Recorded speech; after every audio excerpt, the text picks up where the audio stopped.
Hello everyone, I'm Ankit and you're watching StudyIQ IAS English. In our today's video, we are going to understand why is India actually building a strategic petroleum reserve. Now the notes that I will be using in this session, if you want to download them, they will be available on a particular Telegram channel called as ATS Live. So just open your Telegram app. On the top right hand corner, there's a search bar. Click on it and write ATS Live, you'll find the channel. You can download the notes from there. And while you're at it, please do not forget to subscribe to the channel as well. Okay, let us start our today's discussion by understanding what is happening right now that has made us to record this video. Now, first of all, Indian government has given a contract to a private company known as Megha Engineering Infrastructures Limited for the construction of India's first private sector strategic petroleum reserves or SPR, which will be located in a place in Karnataka known as Padur. Now, this new reserve, you'll need to understand, would have a capacity of 2.5 million metric tons. And this is the first instance where a commercial private sector crude oil storage will be constructed in India. So why is actually not the government but private sector constructing it? We'll understand this.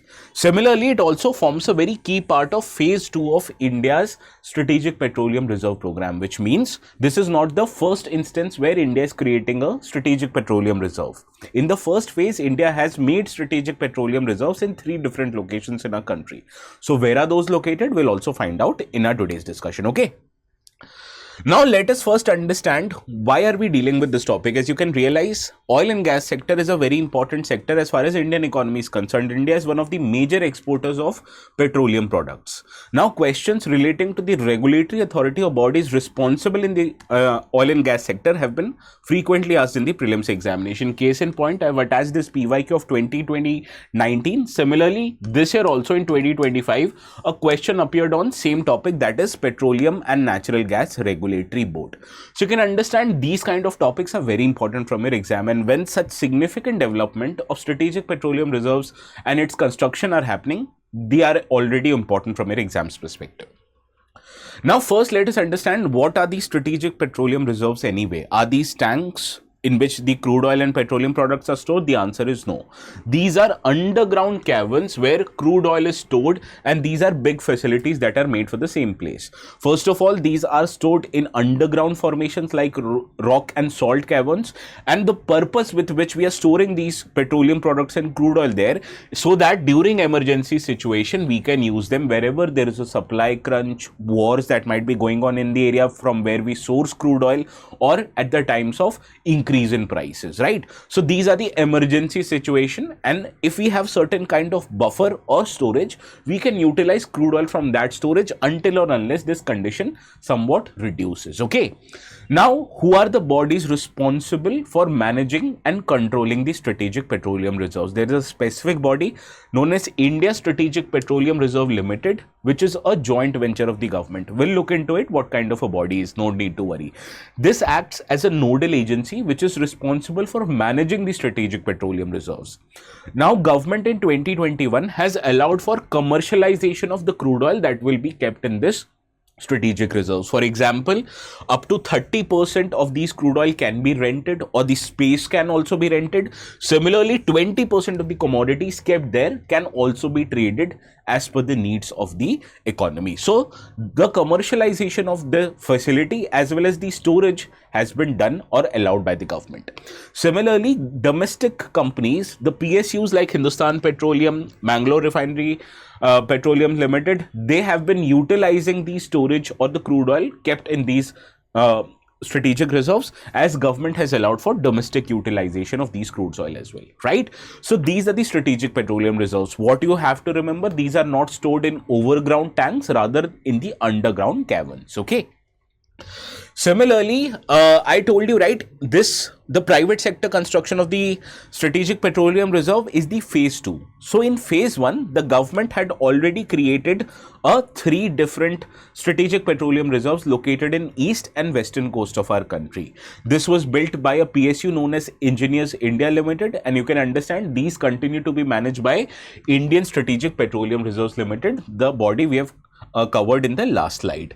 Now these strategic petroleum reserves, these are located in 3 different parts of the country, in Visakhapatnam in Andhra Pradesh, in Mangaluru in Karnataka, and in Padur again in Karnataka. And the total capacity of these 3 petroleum reserves which were created in the first phase amounts to 5.33 million metric tons. So this is India's existing strategic petroleum reserves, that is 5.33 million metric ton. Now I told you government has also planned for another phase of construction or expansion of the India strategic petroleum reserves. For that, government has created or is going to create a strategic petroleum reserve in Chandikhol district of Odisha, where 4 million metric ton creation, or the capacity would be 4 million metric ton. Similarly, 6 different sites have been under planning by the government, which includes Mangalore special economic zones and salt caverns, which are located in the region of Bikaner in Rajasthan. Similarly, it is the Engineers India Limited who has been given the task of preparing the detailed feasibility report, and after the report, which will be submitted to the government, the decision will be made. Now, mapping all these locations are also very essential. As you can see from this map, these strategic petroleum reserves are located in Vizag in Andhra, in Padur and Mangalore in the state of Karnataka, whereas the phase 2 will be kicked off from the Chandikhol district. Similarly, the one I told you, the new private petroleum strategic petroleum reserve, will be created again in the Padur district of Karnataka. So this was first strategic petroleum reserve, phase 1, phase 2, and the existing capacity, it adds to 5.33 million metric ton. Okay. Now, why is government allowing a private sector company to undertake such a strategically important project? The answer lies in our discussion, which we'll cover in few minutes. Okay. Now, this is the India's first private sector initiative to construct and build a strategic petroleum reserve, which will allow for 2.5 million metric ton of capacity in Padur. Now, this will be developed by a private company, Megha Engineering Infrastructure Limited, and this land would be provided on lease to the company for 60 years. That is a land approximately sizing of 200 acres. Now, the government has extended many proposals needed to create such sites, like environmental approval, coastal rule regulation, petroleum explosive and safety organization approval, forest pipelines approval. Similarly, government has also secured a right of way and right to use facilitation. What is this right to use facilitation?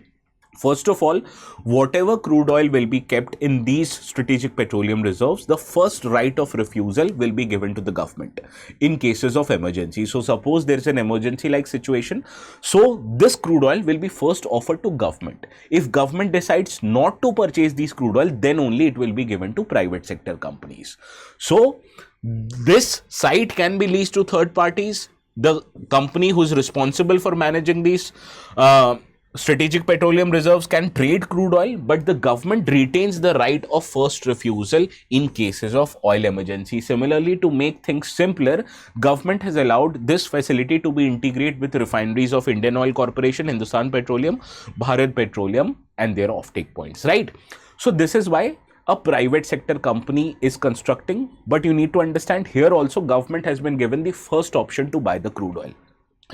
Now the reason is why this kind of a job has been given to a private sector. There are many economics associated with it. First is, if you have to construct a facility which is storing worth of 1 million metric tons of crude oil, you require investment somewhere between 2,500 crore rupees. Now imagine if government was constructing this storage, don't you think the government would have to extend budgetary support to these kind of projects?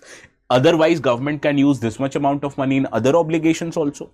Similarly, what is the main expenses in maintaining these facilities? You'll have to continuously buy crude oil and add to the reserve until unless it is full.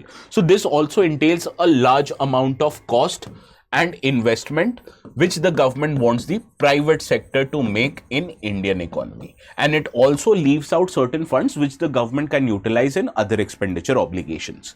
Similarly, government, to make things simpler, is also partnering with Middle Eastern companies who are major manufacturers and extractors of crude oil. For example, Abu Dhabi National Oil Company, it has already leased a facility in India. Similarly, the talks are going on with Saudi's oil major known as Aramco and other big companies in the region. Now, the benefit of keeping such kind of a petroleum reserve, you will realize it happened in 2020. Now, in 2020, what happened that the crude oil or the prices of crude oil, it fall to all-time low because of the reduction in demand due to COVID-19 and its lockdown. So India was able to fill this reserves by buying crude oil as cheap as $19 per barrel, which allowed India to save almost $700 million. And later on, whenever the prices of crude oil increased after the opening of the economy, government was able to sell this crude oil, which it has bought in for cheap at a much expensive price. So government was able to get very high revenue due to the economics of crude oil, which is based on demand and supply.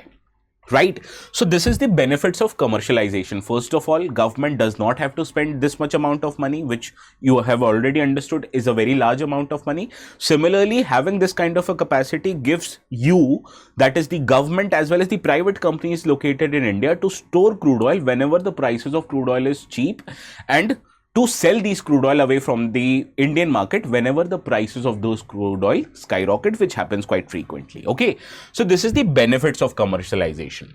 Now, what is the importance of strategic petroleum reserves for India? First of all, you need to understand India is world's third largest consumer of crude oil, and to meet its domestic demand, it has to import on an average as much as 85% of its crude oil requirement. Last year, this number increased to 88% of your total domestic demand.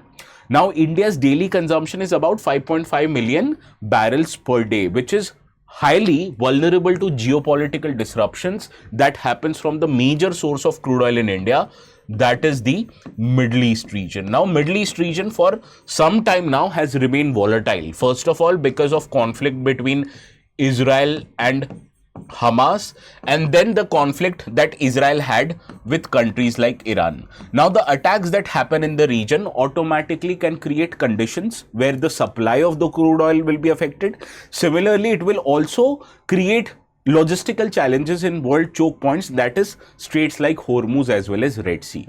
So India currently has the strategic petroleum reserve capacity of how much? 5.33 million metric ton.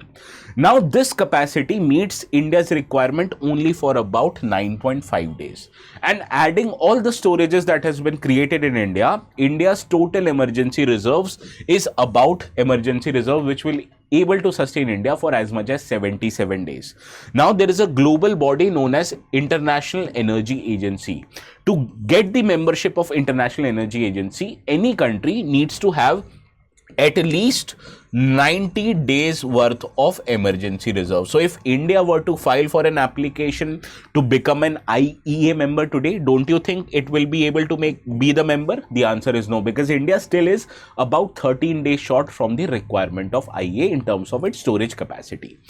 Now, this is the most important point. Similarly, as I've already told you, the region of West Asia, otherwise also called as Middle East, has been prone to conflict because of the region's geopolitics. And the most important choke point from which most of the crude oil that is supplied to India flows is called as Strait of Hormuz. And any disruption, if it were to happen in Strait of Hormuz, it would obviously create supply risk of crude oil to India. And we also saw that during Operation Sindoor, due to rising global tensions, we otherwise would be energy vulnerable and we won't be able to secure crude to meet our domestic requirements. So India has used this kind of a facility to get itself a buffer and also use this kind of an ability to secure the membership of important bodies like International Energy Agency. Now, in 2021, I told you, whenever the prices of crude oil skyrocketed after the opening up of world economy, what India did, it sold as much as 5 million barrels of its strategic reserves, which helped across the world to stabilize the global prices of crude oil. And this was done in active cooperation with other countries who also have their respective strategic reserves.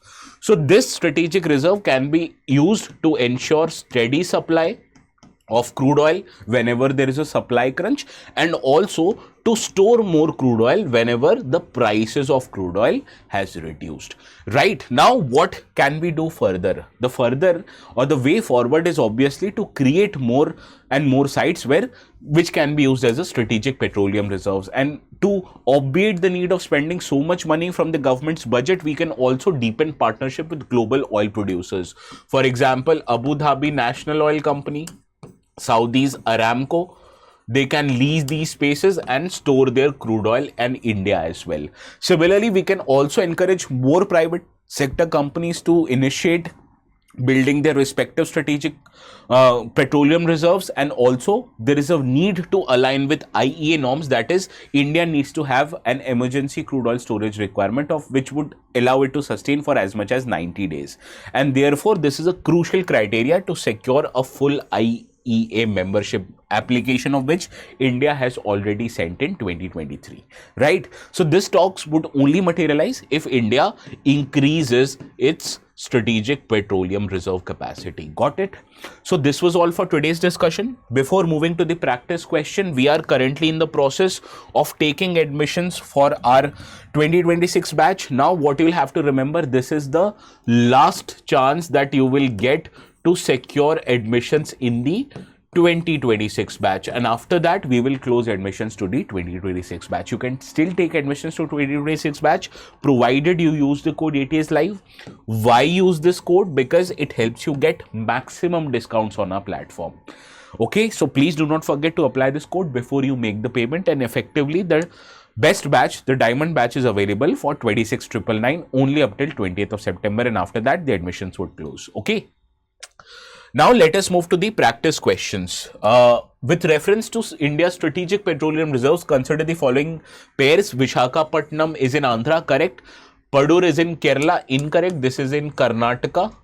Chandikhol is a place located in the state of Odisha, and Bikaner is in Rajasthan. And we have to identify the pairs which are correctly matched. So first and fourth pair is right. Therefore, option C would be your right answer. Similarly, I told you I'd tell you more about ISPRL. I'll tell you through this practice question. Which of the following statement regarding the Indian Strategic Petroleum Reserves is true? First, it is a wholly owned subsidiary of Oil Industry Developmental Board, which comes under Ministry of Petroleum and Natural Gas, correct? It is responsible for building and operating India's Strategic Petroleum Reserve. From the discussion, you can know this is correct.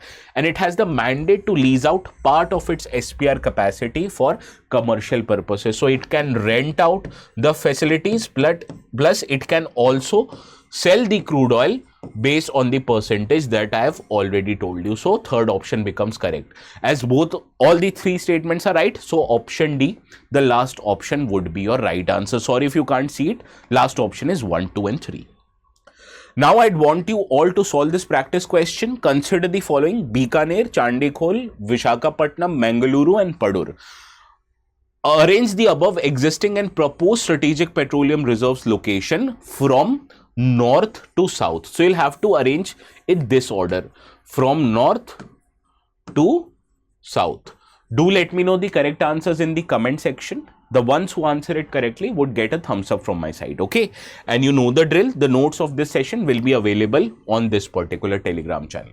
So this is all from my side. Please have a very good night.